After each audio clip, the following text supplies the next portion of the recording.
ആദ്യമായി ഈശ്വര പ്രാർത്ഥനയാണ്. മിസ്സസ് ഗീതു സഞ്ജീവ്. ചെല്ല്.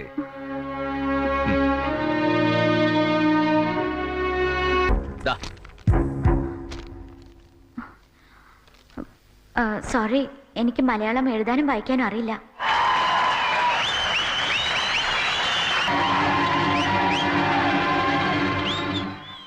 കുട്ടൻ അവിടെ പോയിരിക്കെ. ഏത് നാട്ടിൽ പഠിച്ചാലും ഏത് മീഡിയത്തിൽ പഠിച്ചാലും അടിസ്ഥാനം മാതൃഭാഷ തന്നെയാവണം. മഹാകവി വള്ളത്തോൾ പാടിയിട്ടുണ്ട്, മറ്റുള്ള ഭാഷകൾ കേവലം ധാത്രിമാർ, മർത്തിനു പെറ്റമ്മ തൻ ഭാഷ താൻ. അത് നാം മറക്കാതിരിക്കുക. അഖിലാണ്ട മണ്ഡലമണിച്ചൊരുക്കി അതിനുള്ളിൽ ആനന്ദ ദീപം കൊളുത്തി.